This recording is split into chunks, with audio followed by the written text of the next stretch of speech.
الحمدللہ رب العالمین، الصلاۃ والسلام علی سیدنا و سید الانبیاء والمرسلین وعلی آلہ الطیبین الطاہرین واصحابہ الاکرمین واولیاء امتہ اجمعین، اما بعد۔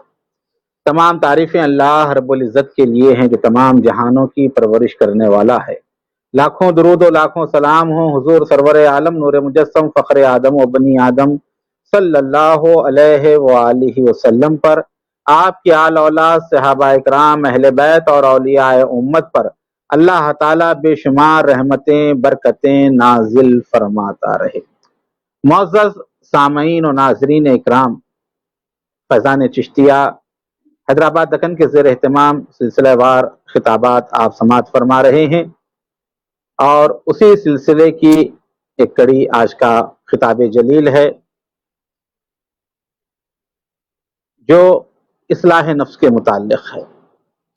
کتاب و سنت کی روشنی میں اور احوال صوفیہ کی روشنی میں اصلاح نفس کس طرح اور کیسے ہو، کیونکہ آج ہمارا معاشرہ جس میں ہم رہ رہے ہیں، بس رہے ہیں، یہاں پر ایک دوسرے کے متعلق تنقیدیں کرنا، بدگمانیاں رکھنا، الزام تراشیاں، بہتان تراشیاں، اپنے آپ کو اچھا سمجھنا، دوسروں کو حقیر جاننا، یہ بڑی عام بات ہو گئی ہے۔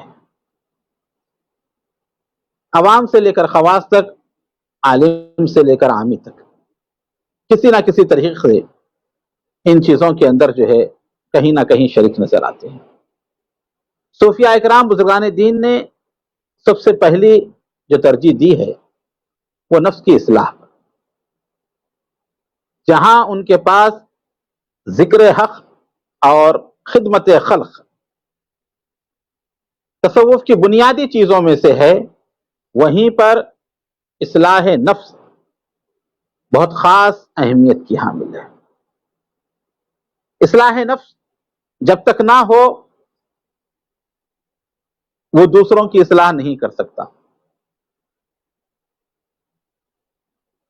میرے استاد محترم اور میرے شیخ، جن کی صحبت میں مجھے سالہ سال رہنے کا موقع ملا، عالم باللہ خضر احد شاہ راہ طریقت حضرت سید خواجہ معین الدین حسن مدنی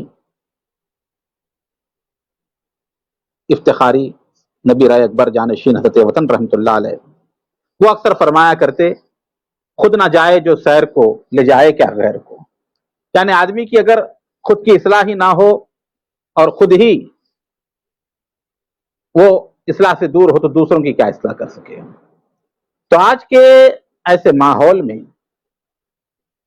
جبکہ ہمیں خود اپنی اصلاح کی ضرورت ہے، ہم دوسروں کے اندر خامیاں نکالتے ہیں، دوسروں کے جو ہے ہم خامیوں کو تلاش کرتے ہیں۔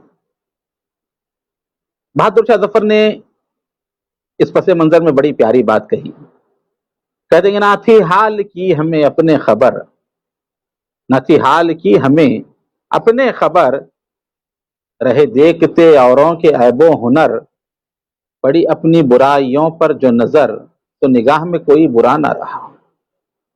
انسان اگر اپنی خامیوں کو، اپنی برائیوں کو دیکھے تو پھر جو ہے کوئی اسے برا نظر نہیں آتا۔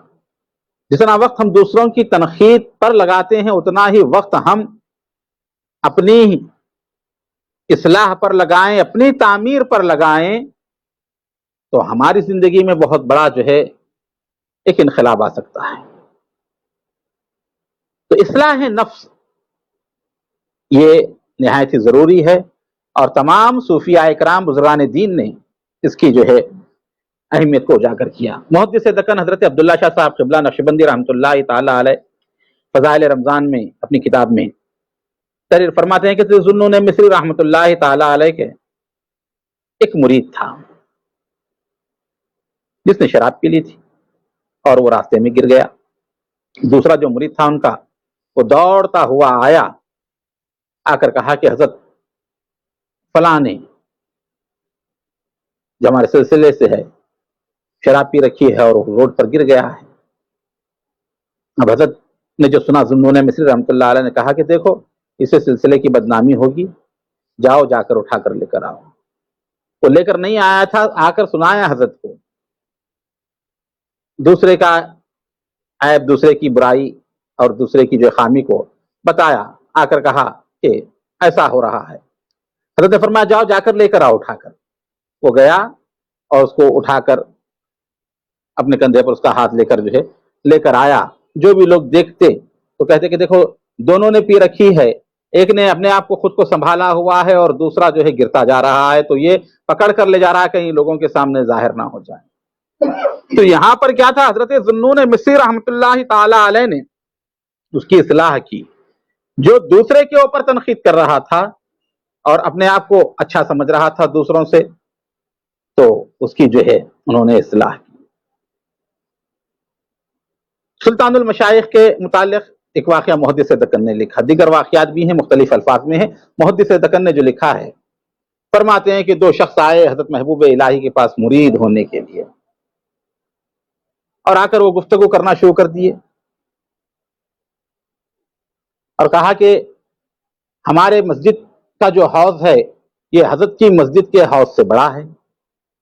حضرت نے سنی ایک بات اور کہا کہ تمہاری مسجد کا حوض کتنا بڑا ہے؟ کہا کہ وہ تو بڑا ہے بہت۔ آپ نے کہا کہ جاؤ جا کر پیمائش کر کے آؤ، ماپ کر لے کر آؤ۔ وہ گئے، جا کر جو ہے حوض کی پیمائش کی، حوض کو ماپا، ماپنے کے بعد آئے۔ حضرت نے کہا کہ یہاں کا حوض ماپو، وہاں کا ماپا گیا، کہا کتنا بڑا ہے تمہارا حوض؟ کہا کہ 2 بالش بڑا ہے۔ حضرت نے کہا کہ تم تو کہہ رہے تھے بہت بڑا، لیکن وہ تو 2 ہی بالش بڑا ہے، 2 بالش کو زیادہ بڑا تو نہیں کہہ سکتے کہ بہت زیادہ بڑا ہے، 2 بالش کا بڑا ہو حوض۔ اس کے بعد محبوب الہی نے کہا کہ ہم تمہیں مرید نہیں کرتے، جاؤ۔ واپس چلے گئے۔ اب یہاں بظاہر یہ سمجھ میں آتا کہ محبوب الہی نے انہیں محروم رکھا، داخل سلسلہ نہ کیا، حالانکہ آپ کیا عادت تھی کہ جو بھی آتا آپ اس کو مرید کر لیتے۔ محدث دکن فرماتے ہیں کہ نہیں، بلکہ بہت بڑا سبق دے کر انہوں نے بھجایا وہاں سے۔ وہ کیا سبق تھا؟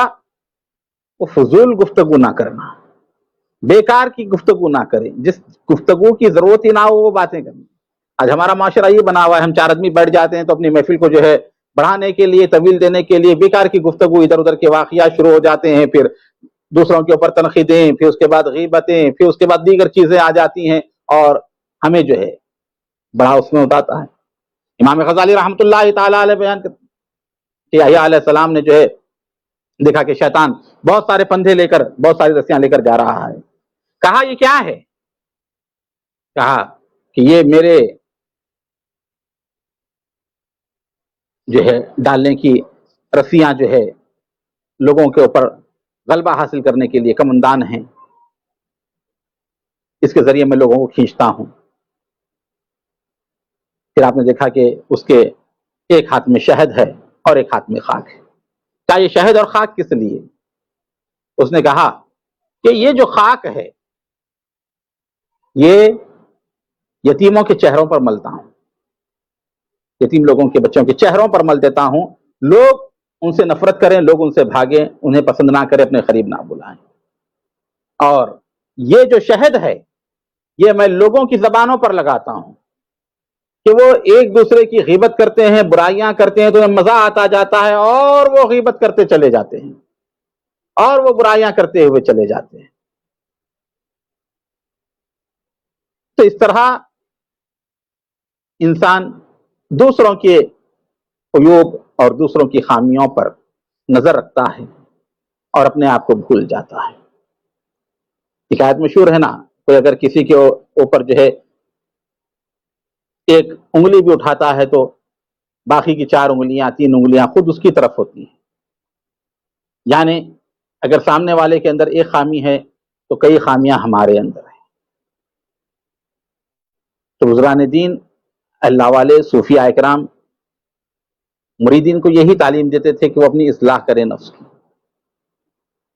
اپنے آپ کو جو ہے سدھارے، اپنے آپ کو جو ہے وہ سنوارے اور دوسروں کے اوپر جو ہے تنقید نہ کرے، دوسروں کی جو ہے برائیاں بیان نہ کریں، دوسروں کے اوپر جو ہے کوئی فخر نہ کسیں۔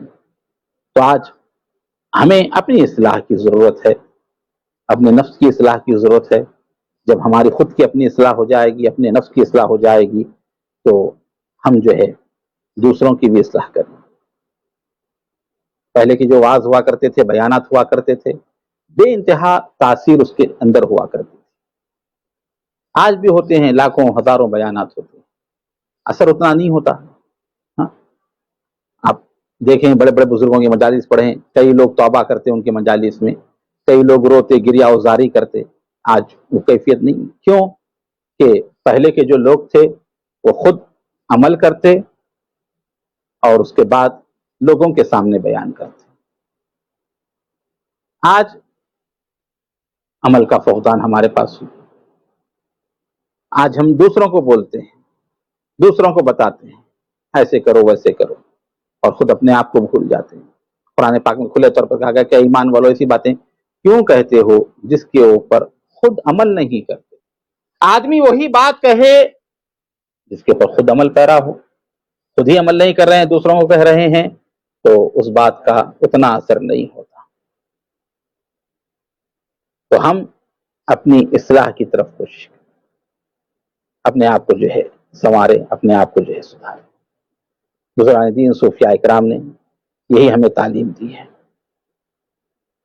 اور اسی عنوان پر انشاءاللہ تعالی آج کے ہمارے مہمان خصوصی نبی رائے بندہ نواز وارث گیسو دراز حضرت علامہ و مولانا حافظ قاری سید شاہ کلیم اللہ محمد الحسینی چشتی قادری نظامی بندہ نوازی ادم اللہ فیوزہ المعروف بکاشف پاشا صاحب قبلہ انشاءاللہ تعالی خطاب فرمائیں گے اور ہماری معلومات میں اضافہ فرمائیں گے.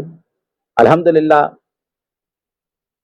حضرت قبلہ کے واس کی اور بیان کی خصوصیت ہوا کرتی ہے کہ آپ اپنے ہر بیان میں اصلاح نفس کے تعلق سے، اصلاح معاشرہ کے تعلق سے ضرور ضرور گفتگو فرماتے ہیں.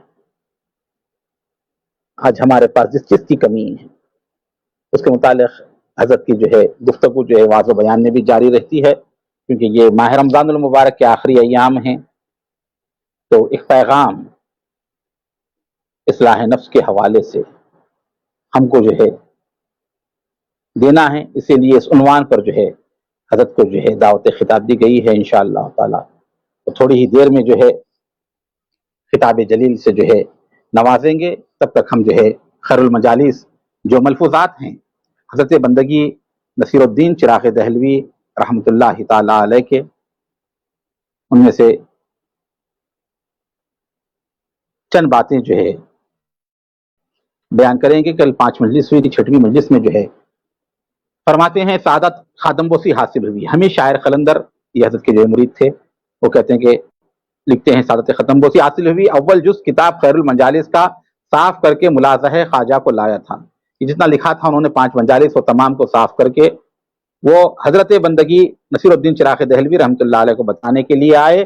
مخدوم نے مجھ سے لے کر خود مطالعہ فرمایا اور پسند فرمایا کہ آفرین فرمائی اور مجالس بزرگوں کو یاد رکھنے کے فوائد پر یہ حکایت بیان فرمائی کہ مولانا حمید الدین زریر رحمۃ اللہ علیہ شاگرد مولانا شمس الدین کے تھے جو مصنف وزودی تھے، اور شمس الدین خیسی شاگرد ہیں شمس الائمہ حلوانی کے، اور اسام الدین سرخیسی اور تمام علماء بخارا شاگرد ہیں مولانا شمس الدین کے. پھر ابتدائے حال مولانا حمید الدین زریر کا بیان فرمایا کہ انہوں نے اپنے بچپن میں ماں سے کہا کہ اے والدہ مہربان، چونکہ میں نابینا ہوں یعنی اندھا ہوں، مجھ سے کوئی کام دنیا کا نہ ہو سکے گا، مجھ کو ایسی جگہ لے چل جہاں میں قرآن شریف یاد کر لوں. ان کے پڑوس میں ایک حافظ قرآن رہتے تھے. ماں ان کو وہاں لے گئیں اور حافظ صاحب سے کہا کہ میرا لڑکا کہتا ہے کہ مجھ کو ایسے شخص کے سپرد کرو جو مجھ کو قرآن یاد کرائے، لہٰذا تمہاری خدمت میں اس کو لائی ہوں، للہ اس کی تعلیم کروائیں. حافظ صاحب نے قبول کیا اور پہلے دن انہوں نے تختی لکھا، یعنی بات آسا پڑھائی. پھر جب مولانا حمید الدین زریر نے حروف تہجی یاد کر لیے، الحمدللہ و معوذتین یعنی سورہ فلق اور ناس سکھائے اور تھوڑی ہی دنوں میں ایک پارہ یاد کر لیا، رفتہ رفتہ کم مدت میں حافظ قرآن ہو گئے مولانا شمس الدین. پھر ماں سے کہا میں نے قرآن تو یاد کر لیا ہے، مجھ کو کسی عالم کے پاس لے کر چل کہ مسائل نماز سیکھوں. ماں اس کو ایک اور استاد عالم کے پاس لے گئی اور بولی اس لڑکے نے قرآن یاد کر لیا ہے، اب مسائل نماز وغیرہ سیکھنا چاہتا ہے۔ ملا نے اس کو مقدمہ سلوات شروع کروایا، اس نے بھی وہ چند روز میں یاد کر کے ماں سے کہا جو کچھ استاد نے مجھ کو پڑھایا وہ سب میں نے یاد کر لیا، اب جانتا ہوں کہ یہ استاد اس سے زیادہ نہیں پڑھا سکتا، مجھ کو کسی اور استاد کے پاس بھجواؤ۔ ماں نے لوگوں سے پوچھا اس کو کہاں لے جاؤں؟ انہوں نے کہا کہ بڑے مدرسے میں لے جاؤ۔ اس وقت بخارا کے بڑے مدرسے میں مولانا شمس الدین ترویزی مدرس تھے اور سب علماء بخارا ان کے درس میں آیا کرتے تھے۔ مولانا ممبر پر بیٹھتے اور جماعت کو سبق پڑھاتے۔ جب انہوں نے دیکھا کہ ایک عورت مدرسہ آئی ہے، پوچھا یہ عورت کیا کہتی ہے، اس کو آگے لاؤ۔ لوگ اس کو قریب لے گئے، پوچھا کیا کہتی ہے؟ بولے اس لڑکے نے قرآن یاد کر لیا اور مقدمہ سلوات بھی پڑھ لیا ہے، اب چاہتا ہے کہ کسی استاد کے پاس بیٹھے، لوگوں نے آپ کی تعریف کی لہٰذا اس کو آپ کی خدمت میں لائی ہوں، للہ اس کو آپ کچھ سکھا دیں۔ مولانا شمس الدین ترویزی نے اس کو منظور کیا اور کہا میں اس کی خبرگیری خود کروں گا۔ پھر شاگردوں سے کہا کہ کوئی آدمی بھیج کر اس کو روز اس کے گھر سے بلوایا کرو، کہ وہ نابینا تھے آ نہیں سکتے تھے، تو انہوں نے شاگردوں کو مقرر کر دیا اس کام کے لیے کہ بلوا کر لایا کرو اور شام کو گھر تک پہنچا دیا کرو، اور ہر 6 ماہی میں اس کا ایک نیا جوڑے کا اس کو نیا جوڑا کپڑوں کا ملے گا، ہر 3 مہینے میں ایک جوڑا کپڑوں کا ملے گا، اور ہر ہفتے میں سر تراشی اور جامع شوئی کا خرچ دیا جائے گا تاکہ فارغ البال پڑھنے میں مشغول ہو، یعنی بے فکری سے تعلیم حاصل کرتا رہے۔ وہ شاگرد ہمیشہ حسب الحکم مولانا کے آدمی بھیج کر اسے بلواتے اور شام کو گھر پہنچا دیا کرتے۔ جب پہلے روز مولانا کی خدمت میں حاضر ہوا تو مولانا نے اس کی ابتدا کی، ایک کتاب دی اور اس نے جلدی سے تمام کر لیا اور لوگوں کے سبق بہت خیال و غور سے سنا کرتا۔ جب مولانا کے پاس درس کے وقت بیٹھتا تو دامن سامنے پھیلا دیتا، جب درس ہو جاتا تو دامن سمیٹ کر اپنے سینے سے لگا لیتا۔ چند روز میں ایسا ہوا کہ جب مولانا تقریر شروع کرتے تو یہ حمید الدین ضریر اس کو بتفصیل تمام یاد کرتے۔ آخر جب وقت رحلت مولانا کا قریب ہوا، شمس الدین رحمۃ اللہ علیہ کا، شاگردوں نے عرض کیا کہ کسی کو اپنا خلیفہ مقرر فرما دیجیے، اپنا جانشین بنا دیں جو آپ کی جگہ بیٹھے۔ آپ نے مولانا حمید الدین ضریر کو جانشین مقرر فرمایا۔ غرض کے ان کے بعد انہوں نے بہت کتابیں تصنیف کی اور سب علماء بخارا بعد میں مولانا مرحوم کے شاگرد ہوئے۔ مولانا حمید الدین ضریر کے ہوئے اس کے بعد حسن ادب اور رعایت حق استادی کا حال بیان کیا کہ کیسا ان کا حسن ادب تھا اور وہ اپنے استاد کے حق کیسے ادا کرتے۔ جب اس کو مدرسے سے لایا کرتے تھے تو 2 راستے درمیان میں تھے، گھر سے آتے وقت 2 راستے درمیان میں تھے، ایک دور کا راستہ، دوسرا قریب کا جانے کا تھا۔ جانے والا پوچھتا کون سی راہ سے تمہیں لے چلوں، یعنی دور کے راستے سے لے چلوں یا قریب سے لے چلوں؟ تو وہ کہتے کہ دور کی راہ سے لے چلو، کہتا کہ نزدیک کی راہ سے نہ جاؤں گا۔ جب لوگ پوچھتے قریب کی راہ چھوڑ کر دور کی راہ کیوں جاتے ہو، لوگ تو شارٹ کٹ دیکھتے ہیں، قریب دیکھتے ہیں جلدی پہنچ جائیں، لیکن یہ قریب کی راہ چھوڑ کر دور کی راہ چلے جاتے ہیں۔ تو وہ کیا جواب دیتے؟ کہتے قریب کی راہ ایک شخص مخالف میرے استاد کا رہتا ہے، جو قریب کی راہ میں ہے وہاں پر ایک ایسا آدمی ہے جو میرے استاد کا مخالف ہے اور اکثر برا کہتا ہے انہیں، تو جس راہ میں بدگو میرے استاد کا ہو، یعنی میرے استاد سے بدگوئی کرنے والا جو موجود ہو، میں وہ راہ کیوں چلوں؟ غرض ادب مجلس استاد کا وہ تھا اور وہ محبت یہ تھی کہ وہ طویل فاصلہ طے کر کر جو ہے جایا کرتے۔ جب حضرت بندگی نصیر الدین چراغ دہلوی نے یہ حکایت تمام کی تو میں نے بھی، یعنی حضرت حمید شاعر قلندر نے بھی روبرو خواجہ کے استاد و مربی و مخدوم میرے ہیں، جو میرے استاد بھی ہیں، مربی بھی ہیں، میرے مخدوم بھی ہیں، میرے خواجہ ہیں، میرے پیر بھائی ہیں، تو کیا کیا انہوں نے؟ حمید شاعر قلندر نے اپنے دامن کو پھیلا دیا، بندگی چراغ دہلوی کے سامنے اپنے دامن کو وہ جو ہے پھیلاتے ہیں اور قوت حافظہ کے لیے درخواست کرتے ہیں فاتحہ کی، اور دل میں نیت کی کہ جو محب و معتقد حضرت خواجہ کا نہ ہوگا، یعنی بندگی شیخ الاسلام نصیر الدین چراغ دہلوی کا جو معتقد نہ ہوگا اور نہ ان کا محب ہوگا، نہ میں اس سے محبت کروں گا اور نہ اس کی گلی سے کبھی گزروں گا، اس کے گھر کی گلی سے بھی نہیں گزروں گا جو میرے خواجہ کا چاہنے والا نہیں، بلکہ حتی الامکان اس کا منہ نہ دیکھوں گا، اس کے منہ کو بھی نہیں دیکھوں گا میں۔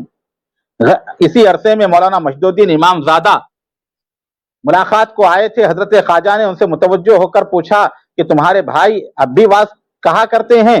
عرض کی کہ ہاں کہتے ہیں۔ فرمایا واز کو چاہیے کہ مرد صالح تاریخ دنیا ہو، کہ واز و بیان کرنے والا ہو، نیک آدمی ہو، خود اس کا ذاتی کردار اچھا ہو اور وہ معاملات کا اچھا ہو، اور تاریخ دنیا ہو، دنیا کی حرص و حوث نہ رکھتا ہو اور کسی کے در پر نہ جائے اور مخلوق سے طمع نہ رکھے، اور جو کچھ کہے خدا کے واسطے کہے، اپنی نفس کی خواہش کے لیے نہیں کہے، لوگوں کے اوپر دباؤ ڈالنے کے لیے نہیں کہے، بلکہ خدا کی رضا کے لیے کہے، نہ اپنے نفع کے خیال سے، نہ اپنی شہرت کی غرض سے کہ میری شہرت ہو، مجھے لوگ یہ کہیں، یہ بھی نہ ہو، بلکہ اللہ کی رضا کی خاطر جو ہے وہ کہے۔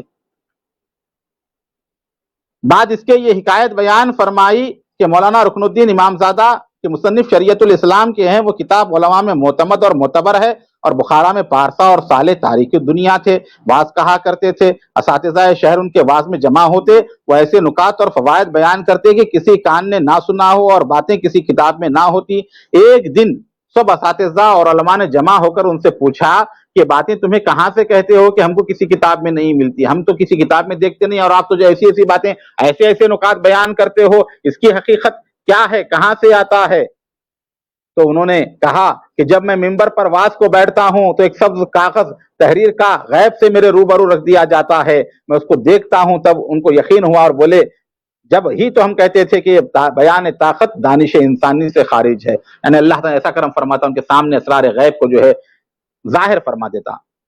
پھر اسی مناسبت سے ایک حکایت بیان فرمائی کہ خواجہ خواجگاں شیخ العالمین نظام الدین محبوب الہی سے روایت کی، میں نے آپ کی زبان سے سنا ہے کہ فرمایا ایک وائس تھے، اس کے واز میں لوگوں کو رخت اور ذوق بہت ہوا کرتا تھا اور ان کے بیان کو بہت پسند کرتے تھے، اور اس کا کوئی واز نہ ہوتا جس میں اکثر بندگان خدا تائب نہ ہوتے ہوں، یعنی بہت سارے بندے جو ہے توبہ بھی کیا کرتے اس واز میں۔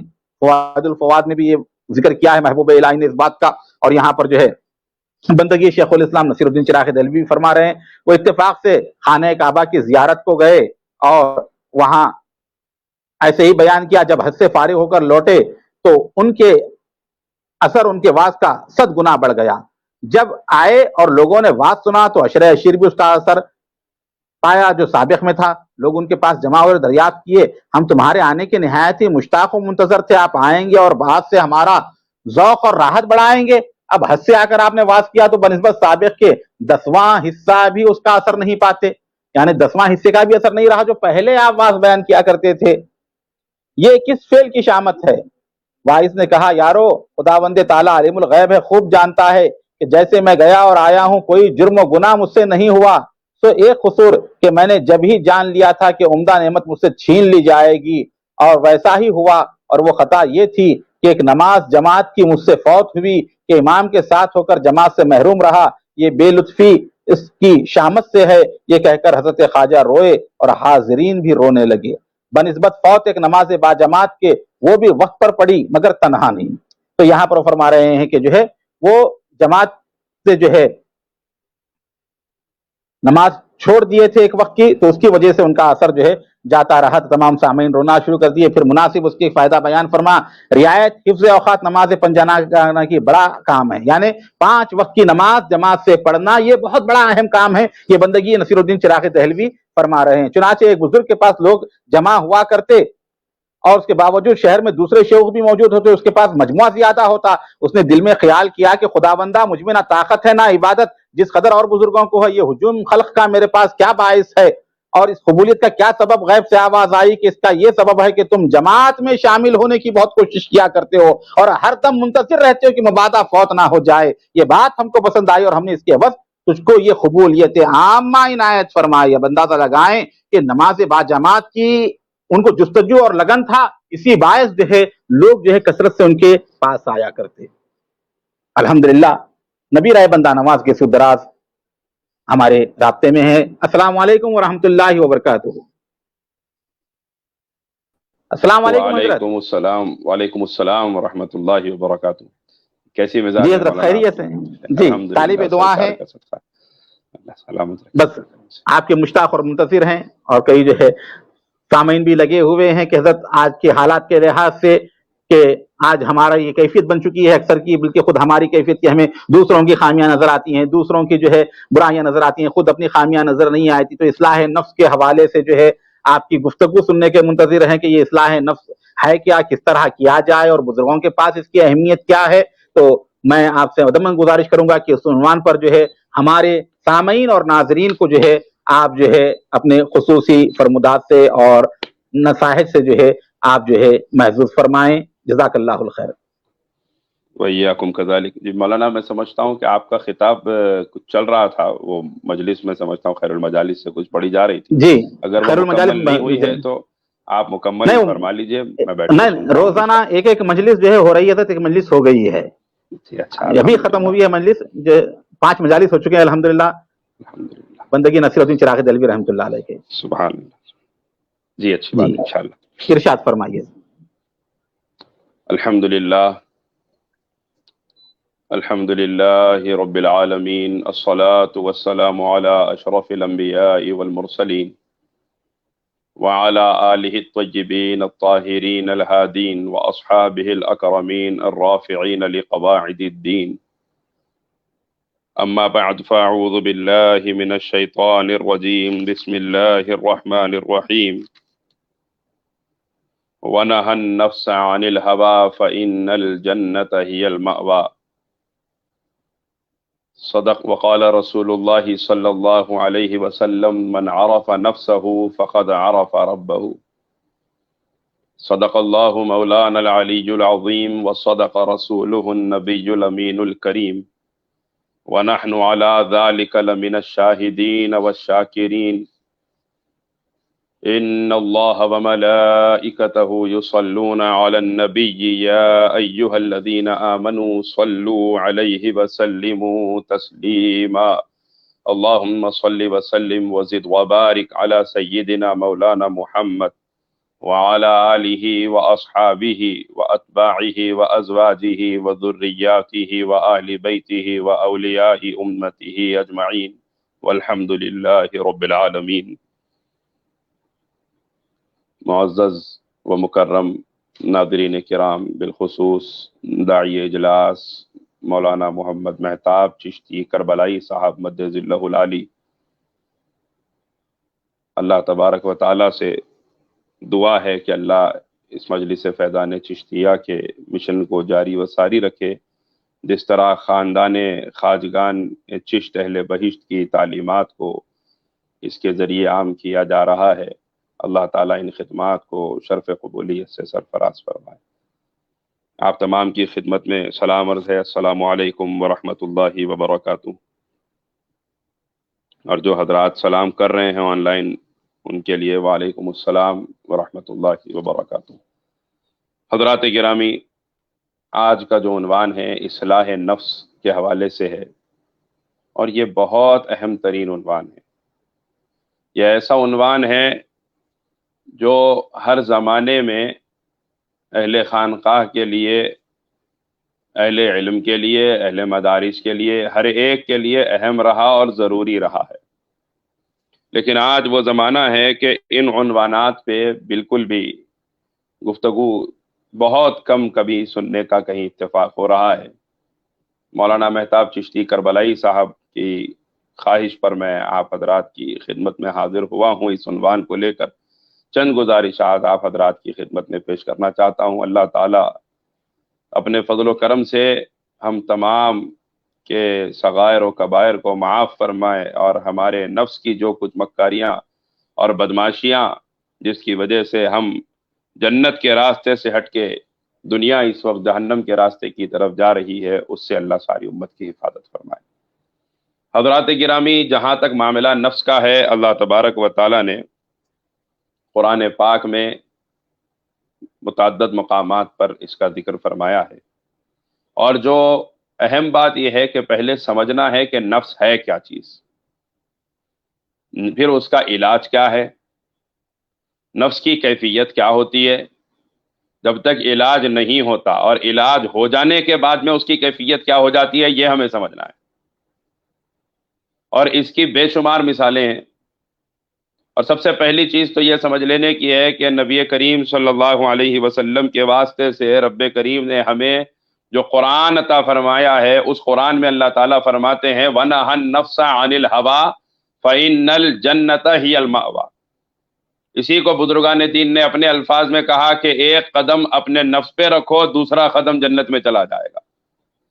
جس کا ایک قدم جس نے نفس پہ رکھ دیا، جس نے اپنے نفس کو دبا دیا، اللہ تعالیٰ اس کا دوسرا قدم جنت میں پہنچا دیں گے. یہ نفس ہے کیا؟ یہ اندر کا چور ہے. یقیناً شیطان لوگوں کو بھٹکاتا ہے اور شیطان نے اللہ تعالیٰ سے مہلت لی ہوئی ہے، ابلیس نے لوگوں کو بھٹکانے کے لیے، اور وہ بھٹکا رہا ہے، بھٹکاتا رہے گا، قیامت تک وہ اپنا کام اسی طرح کرتا رہے گا۔ لیکن سوال یہ ہے کہ شیطان جو معلم الملکوت رہا ہے، شیطان جو پروردگار عالم کے بارگاہ میں ہزاروں برس تک سجدے کرتا رہا ہے، جس کو اللہ تعالیٰ نے اتنا علم عطا فرمایا، جس کو فرشتوں کا استاد بنایا گیا، وہ ابلیس اللہ کی بارگاہ سے مردود ہوا تو کس چیز کی وجہ سے ہوا؟ وہ بھی رب تعالیٰ کی بارگاہ سے اگر مردود ہوا ہے تو صرف نفس کی وجہ سے ہوا ہے۔ یہی وہ نفس ہے جس نے ابلیس کو شیطان بنا دیا، مردود بارگاہ الہی کر دیا ہے۔ اور یہ نفس ہر انسان کے اندر ہے، ایک مادہ ہے ہر انسان کے اندر۔ دیکھیے علماء ظاہر کے نزدیک، علماء کے نزدیک بھی، دیگر حضرات کے نزدیک بھی، اور بزرگوں کے پاس بھی، نفس مراد جان بھی ہے، اور نفس مراد وہ مادہ بھی ہے جو انسان کو برائیوں کی طرف بلاتا ہے۔ اس لیے حضرت یوسف علیہ السلام نے دعا کی، وما ابرئ نفسی ان النفس لعمارۃ بالسوء الا ما رحم ربی، کہ دعا کی، بلکہ آپ نے ارشاد فرمایا کہ میں اپنے نفس کو بے قصور نہیں سمجھتا، نہیں جانتا، جبکہ وہ تو برائیوں سے پاک پیدا کیے گئے ہیں، معصوم پیدا کیے گئے ہیں۔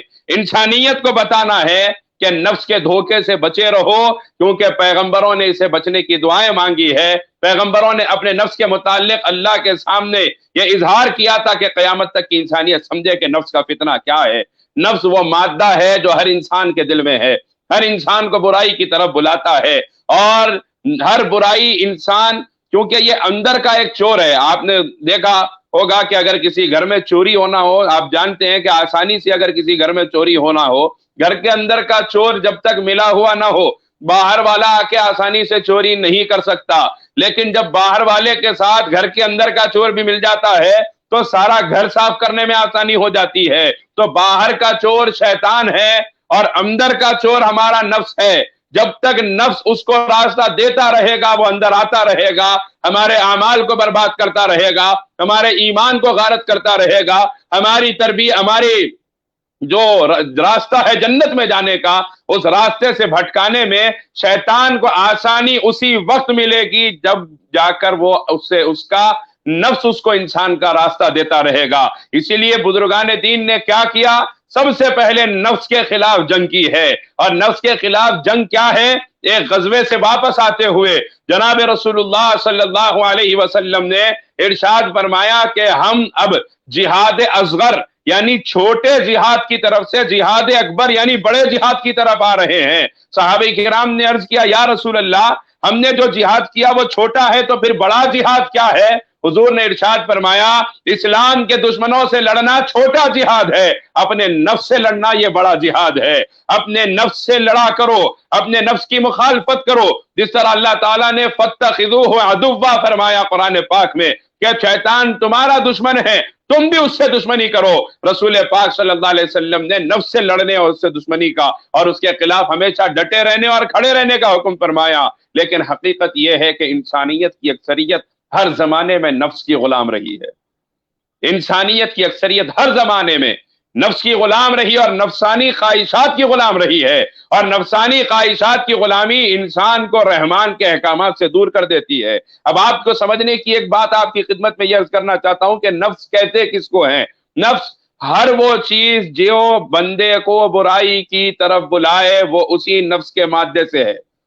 ہر وہ شے جو بندے کو نیکی سے روکے وہ اسی مادے نفس کی وجہ سے ہوتا ہے۔ بندہ نیکی سے رکتا ہے اسی نفس کے مادے کی وجہ سے، برائی کرتا ہے اسی نفس کے مادے کی طرف سے۔ نفس اور روح میں یہ فرق ہے کہ روح انسان کو، کیونکہ روح کیا ہے؟ امر الہی ہے، روح انسان کو بھلائی کی طرف بلاتی ہے، نفس انسان کو برائی کی طرف بلاتا ہے۔ اور دوسرا فرق ان دونوں کے درمیان یہ ہے، اللہ تعالیٰ نے فرمایا کل نفس ذائقۃ الموت، ہر نفس کو موت کا مزہ چکنا ہے۔ روح کے متعلق نہیں فرمایا کہ اس کو موت کا مزہ چکنا ہے، نفس کو موت کا مزہ چکنا ہے۔ یہ ایک بڑا فرق ہے۔ روح باقی رہنے والی ہے، نفس فنا ہو جانے والا ہے۔ روح اور نفس کیا ہے؟ اس کی بہت آسان مثال خاندان تاجدار مدینہ صلی اللہ علیہ وسلم کے وہ عظیم چشم و چراغ جن کی غلامی پہ کائنات کی ولایت ناز کرتی ہے، کائنات کی بلندیاں جن کی چوکھٹ کے قربان ہو جاتی ہیں، وہ سیدنا امام ابن امام امام جعفر صادق علیہ السلام ہیں، جنہوں نے اپنے بچپن ہی میں نفس اور روح کی کیفیات کو، نفس کی حقیقتوں کو لوگوں کے سامنے ظاہر فرما دیا کہ حضرت مالک ابن دینار رحمت اللہ علیہ بڑے اکابر اولیاء میں آپ کا شمار کیا جاتا ہے، بہت بڑے بزرگوں میں گزرے حضرت مالک ابن دینار۔ مالک بن دینار رحمت اللہ علیہ فرماتے ہیں، ایک مرتبہ میں جا رہا تھا، کسی جنگل کے قریب کے راستے سے گزر رہے تھے، ارشاد فرماتے ہیں میں نے دیکھا کہ ایک بچہ ہے اور وہ بچہ وہاں کچھ بیٹھا ہوا ہے، میں نے خیال کیا کہ اس بچے کو سلام کروں، پھر خیال آیا بچہ ہی تو ہے، کیوں سلام کروں؟ لیکن پھر میں نے سوچا کہ سلام کے لیے بڑا چھوٹا تو نہیں ہوتا، لہذا اس خیال کے ساتھ میں اس بچے کو سلام کرنے گیا، اور جیسے ہی میں نے جا کے اس بچے کو السلام علیکم کہا، اس بچے نے کہا مالک ابن دینار وعلیکم السلام، آؤ۔ مالک بن دینار فرماتے ہیں میں حیران رہ گیا، اس بچے کو میرا نام کیسے پتا چل گیا، کیسے معلوم ہو گیا؟ میں نے پوچھا کہ بچے اے فرزند تمہیں کیسے پتا چلا کہ یہ نام جو ہے میرا نام تمہیں کیسے معلوم ہو گیا؟ وہ آپ فرماتے ہیں کہ اس بچے نے جواب دیا، اس بچے نے مجھ سے کہا کہ روح جب ہماری اور تمہاری عالم ارواح میں جمع تھی تو تمہاری روح ہماری روح کے کچھ دوری پر ٹھہری ہوئی تھی، اس وقت سے ہم تمہیں جانتے ہیں، تمہارا نام بھی جانتے ہیں۔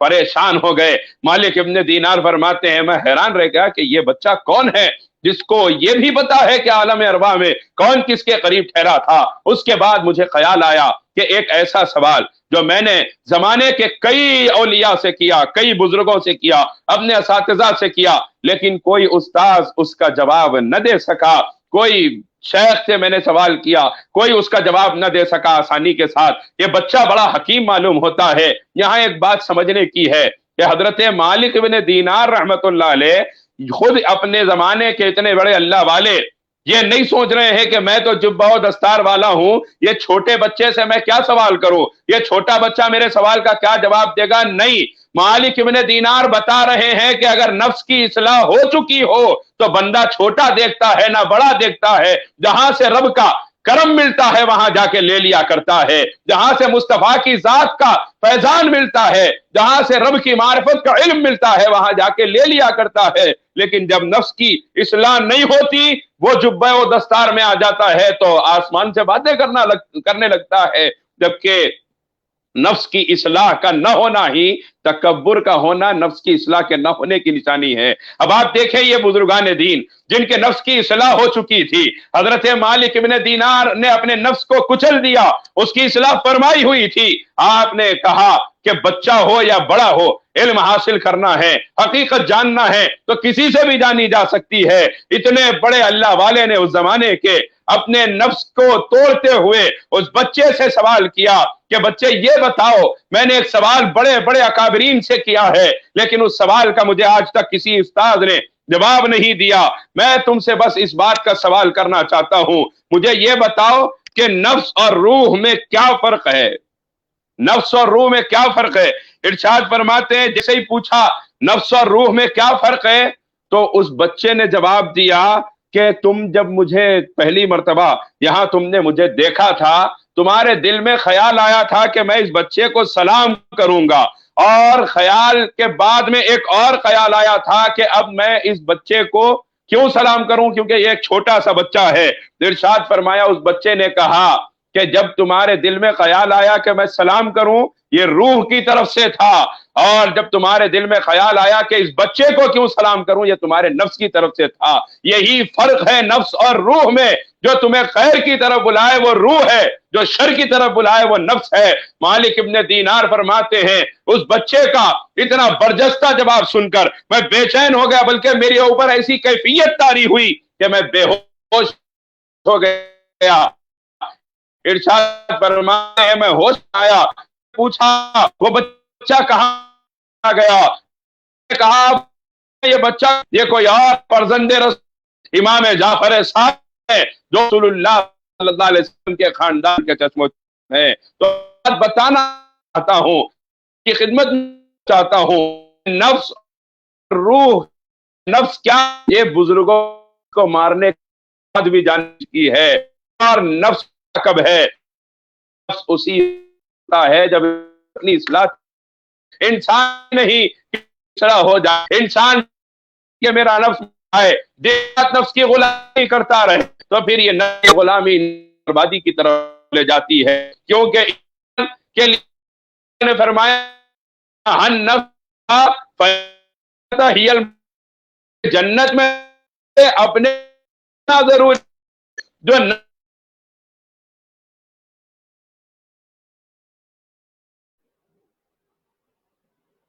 بڑے ہی پیارے انداز میں جو ہے حضرت گفتگو فرما رہے تھے.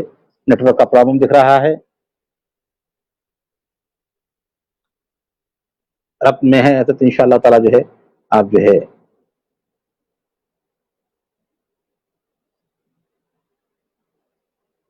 ماشاءاللہ بڑے ہی اچھے انداز میں جو ہے حضرت نے جو ہے تشریف فرمائی امام جعفر صادق کے قول مبارک سے.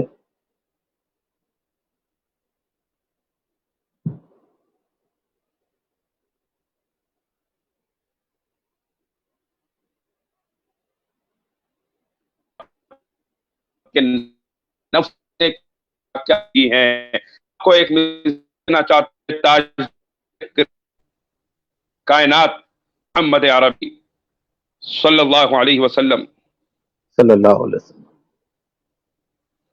تاجدار کائنات محمد عربی صلی اللہ علیہ وسلم جب اپنے زمانے میں صحابہ کرام کو حضور دعوت دین دیا کرتے تھے، اس زمانے میں بہت سے لوگ ایسے تھے جن کی عجیب و غریب حالات تھی، زندگیاں بہت زیادہ اللہ کے اس کے رسول کے طریقے سے ہٹی ہوئی، کیونکہ وہ اسلام قبول ہی کیے ہوئے نہیں تھے. ان میں سے ایک صحابی کا نام آتا ہے حضرت عمیر رضی اللہ تعالیٰ عنہ. حضرت عمیر رضی اللہ تعالیٰ عنہ ایک صحابی رسول ہیں. تو حضرت عمیر کا معاملہ یہ ہے کہ آپ کے متعلق آتا ہے کہ آپ ایسے نوجوانوں میں تھے مکے کے کہ ہر دن ہر رات ایک نئی محبوبہ کے گھر پہ گزرتی، ہر دن نئی عورتوں سے ملاقات ہوتی، اور بالکل ایسے نوجوانوں میں آپ کا شمار ہوتا تھا جو بالکل ہی جو ہے خدا کے راستے سے دور تھے اور عجیب و غریب عادتوں میں ملوث تھے. تو روزانہ آپ کے یہی حال رہتے. ایک دن ایک محبوبہ کے دروازے سے صبح کا وقت ہوا، حضرت عمیر رضی اللہ تعالیٰ عنہ باہر نکلے، اس سے کہا تو ناشتہ تیار کر، میں ابھی جاتا ہوں اور بازار تک جا کے کچھ لے کر آتا ہوں. آپ بازار میں گئے اور جا کر کھڑے ہوئے. حضرت عمیر دیکھ رہے ہیں کہ نبی کریم صلی اللہ علیہ وسلم بازار میں جلوہ فرما ہیں اور حضور لوگوں کو اللہ کی طرف بلا رہے ہیں، لوگوں کو کلمہ پاک کی پڑھنے کی دعوت دے رہے ہیں، حضور لوگوں کو اپنی سنتوں کی طرف، دین کی طرف، اسلام کی طرف بلا رہے ہیں. یہ منظر دیکھا، حضرت عمیر بھی وہیں کھڑے رہے، حضور کو کچھ دیر دیکھتے رہے. تاجدار کائنات صلی اللہ علیہ وسلم دوسروں کو بتاتے بتاتے حضرت عمیر کے قریب تشریف لائے. ارشاد فرمایا عمیر کب تک بھٹکتا پھرے گا، کب تک نافرمانی کی زندگی گزارے گا، کب تک اندھیروں میں زندگی گزارے گا؟ میں تجھے روشنی کی طرف آنے کی دعوت دیتا ہوں، تو روشنی کی طرف آ جا، تو اللہ اس کے رسول کی طرف آ جا. حضرت عمیر کو حضور نے جب یہ فرمایا تو حضرت عمیر حضور سے کچھ سوالات کرنے لگے. حضور ان سوالات کے جوابات دیتے رہے، یہاں تک کہ حضرت عمیر نے پوچھا کہ یا رسول اللہ آپ یہ بتائیے کہ اگر میں نے کلمہ پڑھ لیا تو کیا ان تمام خواتین سے میں تعلقات رکھ سکتا ہوں جن سے پہلے سے میرے تعلقات تھے، یا اسی طرح تعلقات میرے باقی رہ سکتے ہیں؟ تو سرکار کائنات صلی اللہ علیہ وسلم نے فرمایا عمیر اب تک تو نے کلمہ نہیں پڑھا ہے تو آزاد ہے جیسی چاہے زندگی گزار رہا تھا، لیکن جب تو کلمہ پڑھ لے گا تو وہ نہیں کر سکے گا جو تیرا نفس کہتا ہے. حضور نے کیا فرمایا؟ وہ نہیں کر سکتا جو تیرا نفس کہتا ہے، بلکہ تجھے وہ کرنا پڑے گا جو اللہ کی طرف سے اس کا حبیب لے کر آیا ہے، اس کا رسول لے کر آیا ہے. حضرت عمیر اور سوال کرتے رہے، سرکار اور جواب دیتے رہے، یہاں تک کہ یہ سوال و جواب چلتے چلتے اللہ تعالیٰ نے نور ہدایت کو حضرت عمیر کے قلب میں منتقل فرمایا، اور وہیں بازار میں کھڑے ہو کر حضرت عمیر نے تاجدار کائنات صلی اللہ علیہ وسلم کے دستے کرم پہ اپنا ہاتھ دے کر حضور کے ہاتھ پہ اسلام میں داخل ہوئے، مسلمان ہو گئے. اب وہاں سے حضرت عمیر چلے ہیں. حضرت عمیر اب تک کون ہے؟ ہر دن ایک نئی محبوبہ کے گھر پہ گزارنے والے، ہر دن عجیب و غریب حالات میں زندگی گزارنے والے، اور بالکل بڑی عجیب بڑی بھیانک قسم کی برائیوں میں ملوث رہ کر زندگی گزارنے والے وہ نوجوان ہیں. اب چلے ہیں حضور سے ملاقات کر کے. وہ عورت انتظار کرتے ہوئے کھڑی ہے کہ ابھی اچھے خاصے گھر سے چلے تھے، اتنی دیر ہو گیا کہاں ہیں؟ اور دروازے میں آ کے انتظار کر رہی ہے. حضرت عمیر سامنے سے گزر رہے ہیں اور نگاہیں جھکی ہوئی ہیں اور آنکھوں سے آنسو جاری ہے. اس عورت نے جب دیکھا سامنے آ کے کھڑی ہو گئی, کہنے لگی عمیر کیا ہو گیا؟ ابھی تو اچھے خاصے تم گھر سے چلے تھے, اچانک کیا ہو گیا کہ آنے میں اتنی دیر بھی ہو گئی؟ اور آنے میں دیر تو ہوئی ہے اور یہاں آ کے تم گھر کے سامنے سے گزر رہے ہو, گھر کے اندر کیوں نہیں آ رہے؟ اب حضرت عمیر رضی اللہ تعالیٰ عنہ کی کیفیت یہ ہے کہ حضرت عمیر جو اسی کے دروازے سے اٹھ کے چلے تھے, اب وہ عورت سامنے کھڑی ہے, اس کی طرف نگاہ اٹھا کے بھی نہیں دیکھا. آنکھوں سے تیزی سے آنسو بہ رہے ہیں, داڑھی آنسوؤں سے بھیگی ہوئی ہے اور جواب دے رہے ہیں تو میرے راستے سے ہٹ جا. اب عمیر کا اس زندگی سے کوئی تعلق نہیں جو نفس کی غلامی میں گزرتی تھی. اب عمیر وہ زندگی پہ عمل کرے گا جو محمد مصطفیٰ کی غلامی بتا رہی ہے. عمیر کا اب اس زندگی سے کوئی تعلق نہیں جو تیرے دروازے سے لے کے چلا تھا, کیونکہ تیرے دروازے سے چلا تھا, اپنے نفس کا غلام تھا.